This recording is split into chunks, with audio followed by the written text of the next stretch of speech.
푸시케의 잔혹한 안갚음. 푸시케는 강물 속으로 점점 가라앉았고 의식이 흐려지기 시작했습니다. 그 강을 다스리는 강의 신은 그녀가 쿠피도의 아내이며 이대로 두면 금방 숨을 거둘 것이란 사실을 깨달았습니다. 강의 신은 강한 소용돌이를 일으켜 푸시케를 받쳐들어 물 밖으로 꺼내 근처의 푹신한 풀밭에 내려주었습니다. 그 인근에서 목축의 신 파우누스가 산의 요정 에코에게 발성법을 가르쳐주다가 푸시케가 강물에서 솟아나오는 장면을 목격했습니다. 파우누스는 서둘러 그녀에게 다가가 다정하게 말을 건넸습니다. 아름다운 여인이여, 내 비록 떠돌이 목자지만 몇 말씀 올리겠습니다. 사랑의 고통이 아무리 깊어도 스스로 목숨을 끊으려고 하다니 절대 해서는 안 될 행동입니다.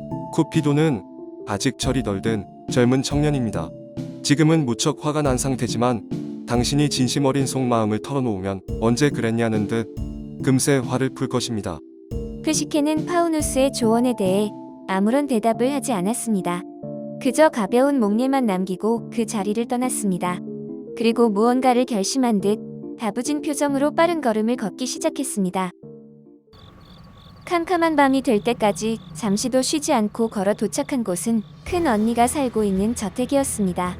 큰 언니는 태어난 첫 푸시케를 반겨주었지만 속으로는 과연 남편을 살해하고 찾아온 것인지 궁금해 죽을 지경이었습니다.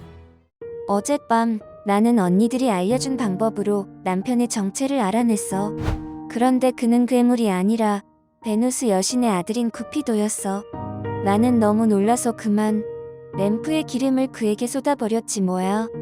그래서 남편에게 자기를 해치려 한 사실을 들켜버렸어. 남편은 나에게 저주를 퍼부으며 말했어. 나한테 어떻게 이런 짓을 벌일 수 있어?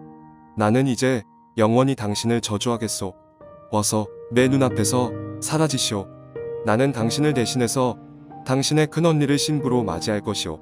나는 갖고 있던 재물을 모두 빼앗겼고 제피로스의 바람에 실려 여기까지 쫓겨나고야 말았어. 언니, 쿠피도의 신부가 되더라도 제발 나를 버리지 말아줘. 부탁이야. 큰언니는 푸시케 대신 신의 아내가 된다는 사실에 날아갈 듯 기뻤습니다. 남편에게 아버지가 위독하다는 거짓말을 둘러댄 뒤에 서둘러 저택을 떠났습니다. 날이 밝을 무렵 바위산에 도착한 그녀는 쿠피도의 궁전을 향해 소리쳤습니다. 쿠피도, 푸시케의 큰언니인 내가 왔습니다. 제피로스, 어서 나를 쿠피도에게 데려다 주세요. 그녀가 당당하게 절벽으로 뛰어내렸지만 이번만큼은 제피로스가 그녀를 받아주러 나타나지 않았습니다. 낭떠러지 아래로 추락한 몸뚱이는 사방으로 흩어졌습니다.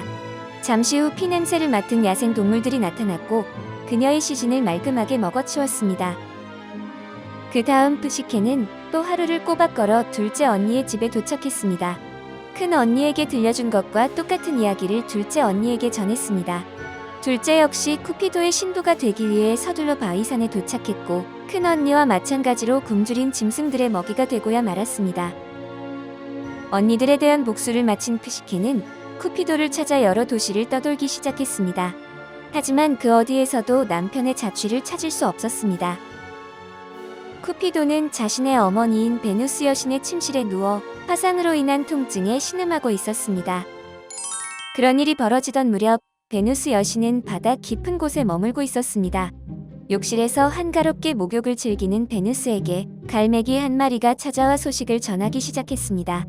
여신님, 아드님 쿠피도께서 어깨에 심각한 화상을 입고 여신님의 침실에 누워 계십니다. 뭐야? 내 아들이 왜 그런 변고를 당했다는 것인지 말해보거라. 아르오키 황송하오나, 쿠피도님이 사랑에 눈이 멀어 어떤 여자와 살림을 차리셨는데 부부싸움을 하다가 벌어진 일이라 하옵니다.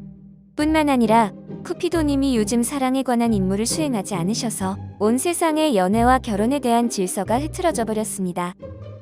도대체 어떤 요망한 년이 아직 애송이에 불과한 내 아들을 꼬셔서 동거를 한다는 것이냐? 아홉 무사이들 중 하나이냐? 아니면 호라이들인 것이냐? 아니면 숲속에 사는 하찮은 요정인 것이냐? 혹시 나를 수행하는 그라티아 애들이 나를 배신하고 그런 무모한 짓을 벌인 것이더냐? 아닙니다. 여신이나 요정은 아니었고 뭐라더라? 푸시케라는 이름의 인간 여자라고 합니다. 그 말을 들은 베누스는 차오르는 분노에 온몸을 부르르 떨며 말을 이어갔습니다. 프시케라고?